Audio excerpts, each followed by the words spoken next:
Good morning future regulatory champions. आज हम एक ऐसे टॉपिक के बारे में बात करने वाले हैं जो पूरा फार्मास्यूटिकल इंडस्ट्री का Google Drive plus WhatsApp group plus passport office का कॉम्बिनेशन है। Yes, I am talking about CTD and eCTD submissions. आपने सुना होगा डॉक्यूमेंट ही डॉक्यूमेंट, फाइल ही फाइल, लेकिन रेगुलेटरी सबमिशन में हर एक डॉक्यूमेंट एक जान है, क्योंकि इन्हीं डॉक्यूमेंट्स के बेसिस पर आपको ड्रग अप्रूवल मिलता है या फिर रिजेक्ट होता है। तो आज के सेशन में मैं आपको स्टेप बाय स्टेप समझाऊंगा सीटीडी क्या होता है, ईसीटीडी कैसे अलग है, इसके 5 मॉड्यूल्स का डिटेल में आपको बताऊंगा और एक रियल लाइफ एनालॉजी भी मैं आपको समझाऊंगा। तो चलिए हम शुरू करते हैं इंट्रोडक्शन से। सबसे पहले हम बात करेंगे इंट्रोडक्शन टू रेगुलेटरी सबमिशंस। सबसे पहले आपके लिए एक सवाल, अगर आप एक स्टूडेंट वीज़ा के लिए अप्लाई करते हो तो आपको क्या चाहिए होता है? पासपोर्ट आपको लगेगा, फोटोग्राफ्स लगेंगे, फाइनेंशियल प्रूफ आपसे वो मांगेंगे, एडमिशन लेटर भी आपको लग सकता है। ये सब चीज़ें आपको लगेंगी। अब आप इमेजिन करो आपने सब मिक्स कर दिया, पासपोर्ट की फ़ोटोकॉपी 3rd पेज पे डाल दी, फ़ोटो 10th पेज पे चिपका दिया और फीस रिसिप्ट को अलग एनवेलप में डाल दी। अरे भाई, एम्बेसी वाले भी कंफ्यूज हो जाएंगे ना। एग्जैक्टली यही होता था फार्मा सबमिशंस में। हर कंपनी अपना अलग फॉर्मेट यूज़ करती थी, कोई बाइंडर में, कोई रैंडम नंबरिंग के साथ, कोई सीडी पर भेज देता था और रेगुलेटर को समझना मुश्किल होता था। इसीलिए आईसीएच ने सोचा बस इनफ इज इनफ और उन्होंने एक common technical document that is CTD बनाया, जिसमें सबके लिए सेम स्ट्रक्चर फिक्स्ड हो गया। तो रेगुलेटरी सबमिशन का मतलब है एक स्टैंडर्ड फॉर्मेट में ड्रग की सारी इंफॉर्मेशन रेगुलेटर को भेजना, जिससे अप्रूवल आसानी से मिल सके और अप्रूवल स्मूथली हो। तो आई होप आपको रेगुलेटरी सबमिशन का बेसिक मीनिंग तो पता चल गया होगा। आज के टॉपिक्स हमारे हैं सीटीडी हम समझने वाले, ईसीटीडी क्या होता है, पर्पस एंड बेनिफिट देखेंगे, सीटीडी का स्ट्रक्चर पूरा ओवरऑल हम समझेंगे, मॉड्यूल कितने होते हैं, मॉड्यूल 1 to 5 हम डिटेल में कवर करेंगे। उसके बाद हम डिफरेंस देखेंगे सीटीडी वर्सेस ईसीटीडी का। इसमें काफ़ी सारे लोग कंफ्यूज हो जाते हैं कि सीटीडी ईसीटीडी से अलग कैसे है। उसके बाद ग्लोबल एक्सेप्टेंस की हम बात करेंगे और केस एग्जाम्पल के साथ हम लास्ट में क्विज भी देखेंगे। तो चलिए हम स्टार्ट करते हैं सीटीडी से। सीटीडी का फुल फॉर्म होता है कॉमन टेक्निकल डॉक्यूमेंट। ये एक स्टैंडर्डाइज फॉर्मेट है जो यूरोप, जापान, यूएसए और बाद में पूरी दुनिया में एक्सेप्ट हुआ। सीटीडी का मेन ऑब्जेक्टिव क्या होता है? इसका मेन ऑब्जेक्टिव होता है कि सब कंट्री के रेगुलेटर्स एक ही तरीके से डॉक्यूमेंट समझ सके और स्पॉन्सर कंपनीज को बार बार अलग फॉर्मेट में काम ना करना पड़े। सिंपल लैंग्वेज में आप समझो, CTD is equal to one submission to rule them all. आप समझने के लिए सीटीडी को एक पिज्ज़ा डिलीवरी बॉक्स समझ लो। पिज्ज़ा तो सेम है, बस बॉक्स की पैकिंग यूनिफॉर्म रहती है ताकि डिलीवरी बॉय और कस्टमर इजीली समझ सके कि अंदर क्या है। बेसिकली सीटीडी को 5 मॉड्यूल्स में डिवाइड किया गया है। मॉड्यूल 1 रीजनल इन्फॉर्मेशन, जो कि कंट्री स्पेसिफिक इन्फॉर्मेशन रहेंगी। Module 2 summary of everything. Module 3 that is quality, API और फॉर्मुलेशन की इसमें डिटेल रहेंगी। Module 4 non clinical study data, जो एनिमल पर स्टडी होंगी उसका डेटा मॉड्यूल 4 में रहेगा। और लास्ट में module 5 that is clinical study data, जो ह्यूमंस पर हम स्टडी करते हैं उसका डेटा मॉड्यूल 5 में रहेगा। अब इसको एक रियल लाइफ एग्जांपल से देखो। आपको अपने कॉलेज का प्रोजेक्ट सबमिट करना है। Module 1 that is cover page plus index plus declaration. मैं आपको सिंपल लैंग्वेज में बता रहा हूँ। मॉड्यूल 1 में क्या क्या होगा? कवर पेज, इंडेक्स और डिक्लेरेशन। मॉड्यूल 2 में प्रोजेक्ट का एब्स्ट्रैक्ट प्लस समरी। मॉड्यूल 3 में लैब एक्सपेरिमेंट का डिटेल। मॉड्यूल 4 में पायलट टेस्ट या प्री एक्सपेरिमेंट्स और लास्ट मॉड्यूल 5 में फाइनल रिजल्ट प्लस सर्वे। देखा, बिल्कुल सिंपल है। तो आपको मॉड्यूल 1 to मॉड्यूल 5 याद रखना है। Module 1 regional information, module 2 summary, module 3 quality, module 4 non clinical study data and module 5 clinical study data.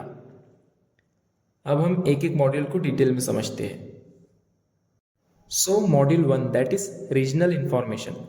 Module 1 थोड़ा अलग है क्योंकि हर कंट्री अपने डॉक्यूमेंट्स चाहती है। एग्जाम्पल, इंडिया में आपको डीसीजीआई को फॉर्म 44 सबमिट करना होता है, यूरोप में एसएमपीसी, यूएसए में कवर लेटर प्लस लेबलिंग। आप इसे समझ लो रीजनल ड्रेसिंग स्टाइल टाइप। जैसे एक ही शादी में कोई कुर्ता पहनता है, कोई सूट, कोई साड़ी, बट शादी तो सेम है ना। एग्जैक्टली वैसे ही मॉड्यूल 1 कंट्री वाइज डिफरेंट होता है। आपको आई थिंक मॉड्यूल 1 समझ गया होगा। अब बात करते हैं मॉड्यूल 2 की, दैट इज समरीज। मॉड्यूल 2 एक तरह का एग्जीक्यूटिव समरी है। आपने देखा होगा बॉस को 500 पेजेस का रिपोर्ट पढ़ने का टाइम नहीं होता, वो बस एक समरी चाहते हैं। वैसे ही रेगुलेटर को भी पहले एक स्नैपशॉट चाहिए होता है। मॉड्यूल 2 में 3 चीज़ें होती है, quality summary, non clinical overview और क्लिनिकल ओवरव्यू। सिंपल लैंग्वेज में ये एक ट्रेलर है मूवी का, जो रेगुलेटर को डिसाइड करने में मदद करता है कि पूरी मूवी यानी मॉड्यूल 3 to 5 देखनी है या नहीं। आपको पता चला मॉड्यूल 2 क्या होता है। सिंपल आप याद रखो, 3 to 5 मॉड्यूल का ये समरी होता है। अब हम बात करते हैं मॉड्यूल 3 की, that is quality data. Module 3 सबसे बड़ा और सबसे इंपॉर्टेंट मॉड्यूल है। इसमें होता है एपीआई की manufacturing process, formulation details, stability data and quality control methods. आप ये सब चीज़ें याद रखो। सिंपल आपको कोई पूछेगा मॉड्यूल 3 तो आप बता देते हो क्वालिटी, लेकिन आपको उसके अंदर की इन्फॉर्मेशन भी पता होनी चाहिए, जो कि मैंने आपको बताया, एपीआई की manufacturing process, formulation detail, stability data and last मैंने आपको बताया था क्वालिटी कंट्रोल मेथड्स। आप समझने के लिए इसको एक कुकिंग रेसिपी बुक समझ लो, जिसमें लिखा है इंग्रेडिएंट का source that is API, recipe का step by step method that is formulation, क्या टेम्परेचर पे कितना टाइम रखा था दैट इज स्टेबिलिटी, और final test check that is QC test. Regulator को यही देखना है कि आपका ड्रग डिश सेफ है या नहीं। आई होप आपको समझ गया होगा quality, that is module 3। Now coming to module 4, non clinical study reports. Module 4 में एनिमल स्टडीज आती है, जैसे रैट, रैबिट, डॉग। इन सब पे टॉक्सिसिटी, फार्माकोलॉजी और एडीएमई स्टडीज होती है। ADME that is pharmacokinetic studies. समझने के लिए इसको ड्रेस रिहर्सल समझ लो। मूवी रिलीज होने से पहले ट्रेलर और टेस्ट स्क्रीनिंग होती है ना, वैसे ही ह्यूमंस पे टेस्ट करने से पहले एनिमल पर टेस्ट किया जाता है। और एक बात याद रखो, अगर मॉड्यूल 4 स्ट्रॉन्ग नहीं है तो आपको क्लिनिकल ट्रायल की परमिशन ही नहीं मिलेगी। तो आपका मॉड्यूल 4 स्ट्रॉन्ग होना बहुत ज़रूरी है अगर आपको क्लिनिकल ट्रायल स्टार्ट करना है तो। उसके बाद लास्ट मॉड्यूल देख लेते हैं, module 5, clinical study reports. Module 5 में सारी ह्यूमन ट्रायल डेटा होती है, phase 1 to phase 4। Phase 1 healthy volunteers लिए जाते हैं, उन पे सेफ्टी स्टडीज की जाती है। फेज 2 पेशेंट्स लिए जाते हैं, जिसमें डोज फाइंडिंग होती है। फेज 3 लार्ज पॉपुलेशन पर इफेक्टिवनेस कंफर्म की जाती है। And last phase 4 that is post marketing surveillance. समझने के लिए ये एक मूवी का पब्लिक रिलीज है। फेज 1 ट्रेलर लॉन्च होता है, फेज 2 लिमिटेड रिलीज होती है, फेज 3 ब्लॉकबस्टर रिलीज और फेज 4 ऑडियंस का फीडबैक। तो आप समझने के लिए ऐसा समझो। अब रेगुलेटर यही देखते हैं ऑडियंस को मूवी पसंद आई है या नहीं। वैसे ही क्लिनिकल ट्रायल्स में भी होता है, सबसे पहले फेज 1 से स्टार्ट होता है और लास्ट में पोस्ट मार्केटिंग सर्विलेंस होता है, अगर सब ठीक रहा तो।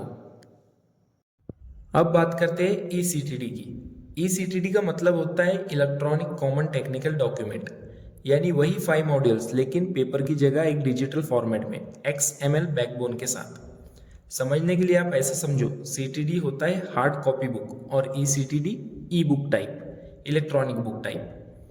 पेपर सबमिशन में ट्रक भर भर के फाइल्स जाती है, लेकिन ईसीटीडी में बस एक सिक्योर पोर्टल पर अपलोड करना होता है। ये कन्वीनियंट होता है, फास्ट होता है और इको फ्रेंडली होता है, और करंट टाइम पे ईसीटीडी काफ़ी यूज़ किया जा रहा है। अब हम देख लेते हैं benefit of ईसीटीडी।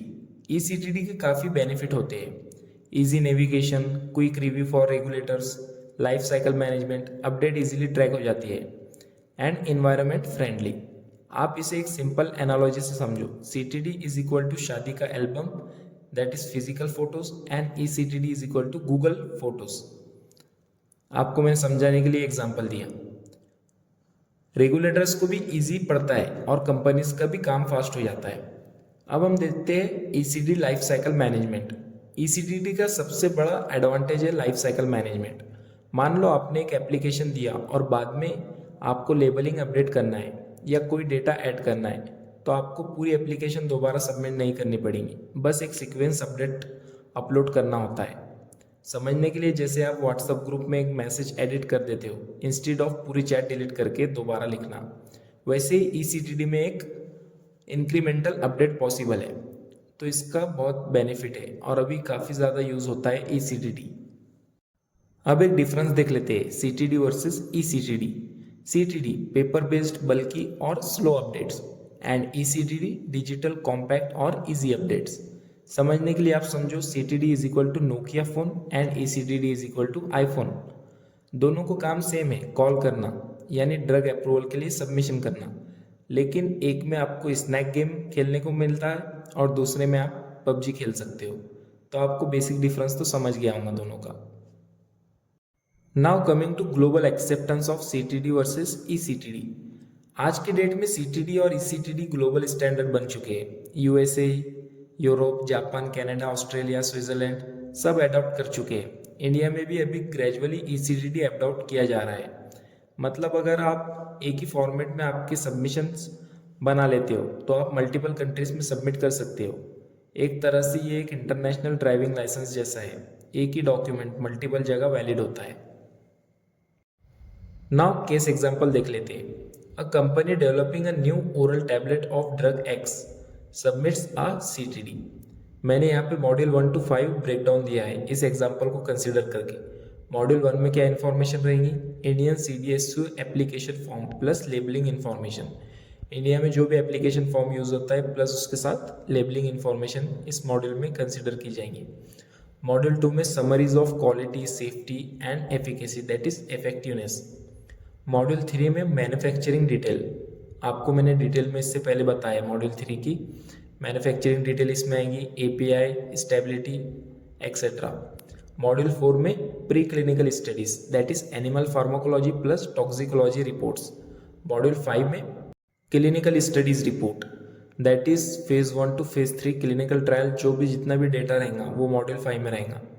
Submitted as ECTD through electronic gateway, जो इलेक्ट्रॉनिक गेटवे रहेंगे, अगर हमको यही डेटा को इलेक्ट्रॉनिकली सबमिट करना है तो उसके लिए भी हमको कुछ टूल्स यूज करना पड़ेंगे।